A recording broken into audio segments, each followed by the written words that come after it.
She's at a place in her life where peace is a priority and negativity cannot exist. She's no longer matching energy. She's simply removing herself from any situation that doesn't vibrate her soul. So if you start moving funny, she's moving on.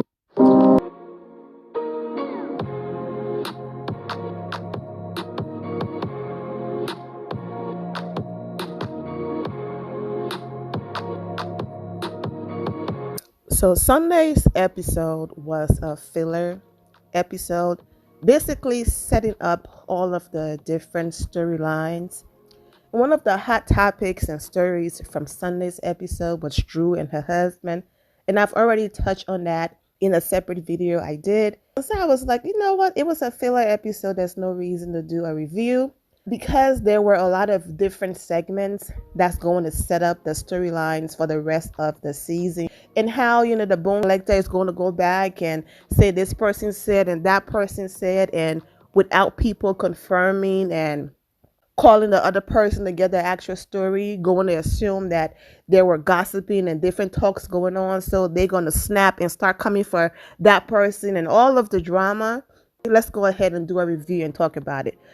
Me not posting a review was intentional because I just felt like I said, it was a filler episode and not much to talk about. But since it's setting up the different storylines, I changed my mind and decided to talk about it. So let's get into it. The energy of Sheree and Kenya together is so infectious. Not a Chia pet surgery. Kenya Moore, your shade is Lita, okay? And Kenya reposted that, and that just had everybody laughing, the laughing face emojis. Kenya has the best read. Leave it to Miss Moore to throw the shade or the truth. Kenya eating up Marlo 2 episodes in a row, LOL. She is legendary from Gums, from Petco to LeBay. Queen of Reads. Not hashtag edges by Chia. What is wrong with people? Edges by Chia. Chia. Kenya shows no mercy when she shades someone. Love the show going back to fun shade. I need to know how she comes up with stuff like that. I'm hollering. Miss Moore always has shade. LOL, I swear, Twirl is something else. I love her. LOL, it's the shade for me. Please don't play with Kenya Mar. Doing too much. The way I screamed. Okay. I like the shade Kenya gave towards Marlo because it wasn't mean shade. It was funny shade. OMG, I needed aloe for that burn. My point, I've said this over and over again, even when I speak about Kenya interviews, you can tell, listen, this is what happened. This is how I feel. These are facts. Next.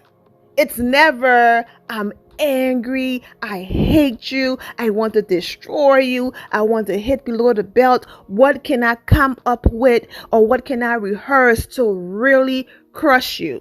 It's never that deep because all of Kenya's shades are in the moment. She's that quick with it. She doesn't have to premeditate. She doesn't have to sit there and rehearse or read.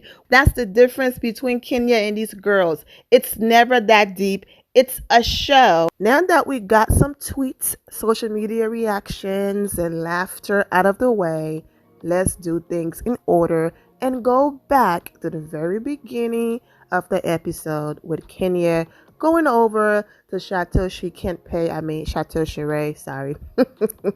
Okay, Kenya and those shades and fun shade, like I just talked about, that she was throwing at Sheree, hilarious. One of the best ones is the one on the screen right now about the slicing of the air mattress, okay? That was hilarious. Anyways, of course, Kenya have seen Chateau Sheree, okay? They're neighbors.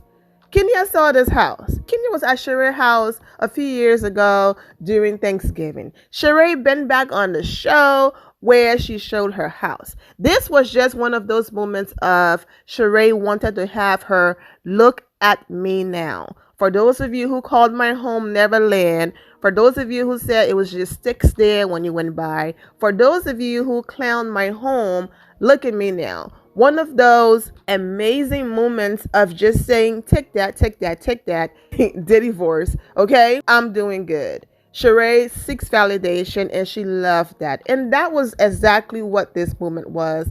Nothing more and nothing less. And if you're going to take 150 years to build a home, then I expected nothing less. I expected Sheree house to look the way it looked because she took a long time to complete the home.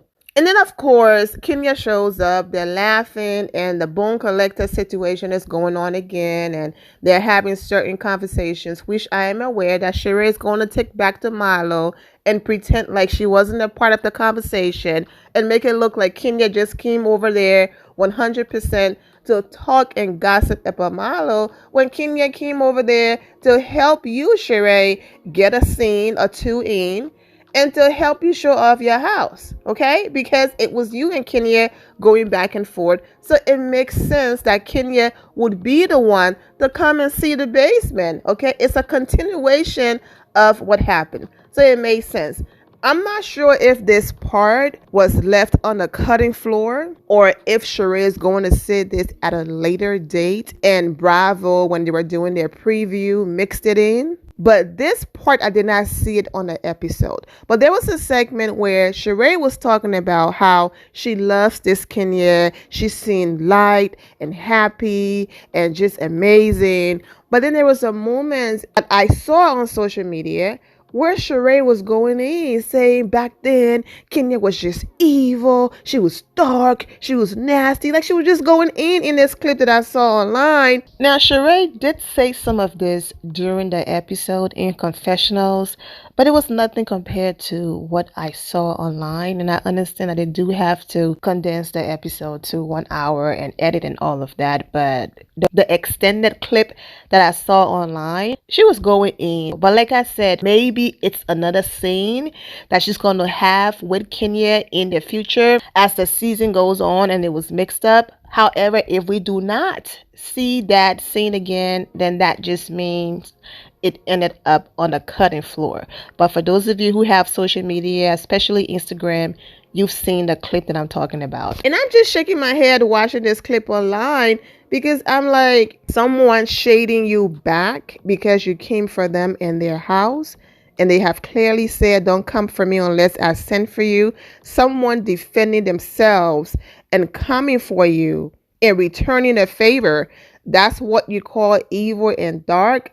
But you sat on national television and told this woman and said to her that she provoked people and that if her ex, we already know what ex that was, physically assaulted her, she deserved it because she provoked people.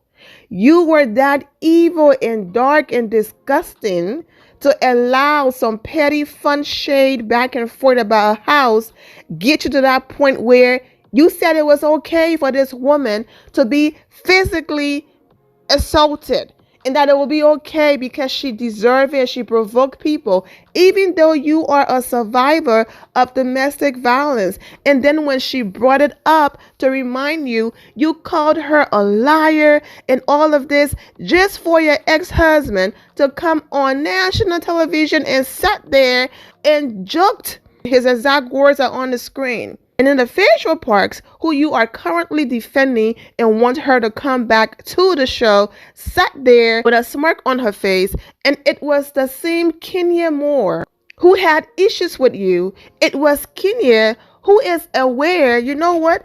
This is a real moment. Whatever we have doesn't matter. I'm going to put all that aside and be there for her. And she was the one who stood up in that van and gave you a hug. Not facial parks. Okay, not your ex-husband. It was Kenya. So that's the difference between Kenya and these girls. So when Sheree is sitting there describing Kenya being, it was so dark and evil, and now she liked this fun and like Kenya, I'm like, girl, if you don't have server seats, like, what is wrong with these people? When they come on screen and be talking, do they forget that we also watch the same show that they're on? and we saw the part that they play in the hot mess. And like I said, I'm not saying Kenya Moore is a saint, but I can't stand when Bravo and these women behave like they are all angels and did absolutely nothing. And Kenya just came out of nowhere and came for them. So of course, Kenya and Sheree, they're talking about the lies that Marlo put out there, that Kenya, rented or borrowed a car from Lisa Ray. And Kenya was on Twitter, and this is what she tweeted. I never rented or borrowed a car from. She tagged Lisa Ray to make sure that Lisa gets to see it. We are cool, but people make up the dumbest things to say about me. Hashtag RHOA, hashtag stop lying on me. Now, Lisa Ray is on a show with Claudia Jordan. All Lisa Ray have to do is go on her show, okay, where she's the co-host with Claudia Jordan and the other ladies, and say yes or no. That's it. These ladies love a viral moment. One of the women on her show lied on Kenya before. So we shall see if Lisa Ray is going to follow suit and lie on Kenya, or if she's going to come out there and say, you know what? I don't even know Kenya like that. And, we've taken pictures and seen each other in Hollywood, but that's about it. That's a lie. She never took a card from me. That's it. So I just hope that if Lisa Ray does decide to speak up on this, because her name is being thrown around, that she comes with the facts, the truth, and we can all move on. And if she doesn't, I'm rocking with Kenya. She has yet, her track record on that show is impeccable. She have yet to lie on anyone on that show. It's actually the opposite. The people who are constantly accusing her of lying are the liars. And all they are doing is projecting. Sheree, we did not forget your mother went missing during COVID, okay? So Bravo, if y'all think I just going to skip over that, now that we're seeing Sheree's mother, Chateau Telma, Kenya is so silly, seeing her mother, and not talk about why did she go missing, what happened, we shall see. Because we all know Sheree is desperate for a storyline, especially with Tyron not wanting to film during the show, but Sheree was able to figure it out. But she's being the typical bone collector. Girl, bone collect in your own backyard, okay? Why did your mother go missing during COVID, okay? We need to know that tea. But I'm glad her mother is safe and everything looks good and everything worked out. She's talking about Kenya is so skinny. She's not sure if Kenya eat sweets or sugar. But let's get back to it. Kenya came over. They had a great time. Kiki talked about Marlo event, verify some things, and let's move on. Sonia, there's absolutely nothing wrong with, the whole family dynamics and all of that, but she just have too many people in the house. But there's a lot going on over there. It's gonna get spicy down because it looks like her sister and her mother almost had a moment, but they were able to keep it together, so we shall see. The moment with the guys, the husbands meeting up to talk. The moment I saw that, I was like, rest in peace, Greg Leaks. Rest in peace. Yeah, I thought about that when I saw that. It was nice to have that moment of the husbands just getting together and talking. If Greg was there, he would have been like, we didn't come out here to talk about the girls and what they're doing and gossip and talk about assistant this, assistant that. He would have just shut that whole conversation down. But I understand, hey, you got some tea going on, Ralph. You and this whole assistant thing, what's going on? Like I said in the last review I did, social media is not buying the whole assistant thing, and they just feel like Drew and Ralph are faking for a storyline. I'm not saying all of it is fake. I'm over it already, but I will say this. I do feel like even if Kenya Moore had a moment like that with her ex-husband, well, soon-to-be ex-husband Mark Daly, Bravo wouldn't have shown it. But in as much as Drew and her husband, they're going through ups and downs, you still see the balance. You see the romance. You see him doing things to make the public see and understand why Drew fell in love with him and why Drew said yes and why Drew married him. But you do get to see the sweet side, regardless if you might say, oh, he's just doing this to shut her up or whatever, you still get to see the effort and the other side. So we're going to get to that. Candy and Marlo meeting up. I love what Candy said during her moment with Marlo. When Marlo all of a sudden wants to behave like, oh my goodness, why you don't invite me over? And the boys like, girl, you were never her friend. And I love when Candy said, you have to be the friend that you are asking for. Even though she probably didn't say exactly this way, but in summary, that was very powerful. Don't come over here because you have a peach now and make it look like I've just turned my back on you. I don't care about you when you've been a hot mess. You've been going wherever the wind blows. Okay, so don't come here and pretend like you've always been cool with me and I'm the one that's not inviting you over, or you've been desperately seeking a friendship with me when that's not the case. So come at me correct and be the type of friend that you're requesting. Hello, same old different day. Oh, it's just so tacky. Oh, I'm going to list the price tag, that how much I paid for his suit. What does it matter how much you pay for the suit? You are Marlo Hampton. People know you got it like that. So why would they expect anything less? Do you literally have to list the price? She is just a hot mess. But it was nice to see her nephews. Let's move on. Candy and Todd. I'm like, oh my gosh. I mean, I get it. Hey, just reaching at this point, stretching really hard to come up with some type of storyline, because you've been married to this man for 8+ years. You both been together longer than that. You knew about that condo. And I love when Todd hit Candy with, girl, my name is not on your house. And it's true. My name is not on your house and I've been married to you for 8+ years. So why would you even bring up your name not being on the condo that I had with my ex? Why are you behaving like I bought this condo when I got with you and I was hiding it and you just found out about it? My point. And then when he made a comment about all you did was flip the mattress over, that was the Todd. Todd don't kill, okay? And I also love when he was very honest and put Candy in her place. You get to travel. Basically, I'm out here doing daddy daycare. It doesn't disrupt anything over here. But when I want to leave, then it's a problem. Now I get what Candy was saying. I only leave when it's work related and I absolutely have to go. If it's not for that, I'm home being a mom to the kids. However, you want to go for pleasure, meaning have fun. But Candy, that's necessary. And you also need to do that as well. Because the both of you are very busy. It's okay to just get away, regroup, go have fun, boy strip, gather your mind, and then come back and start fresh, or else you're going to snap. But I love how he gave it right back to her. Like, girl, what are you doing right now?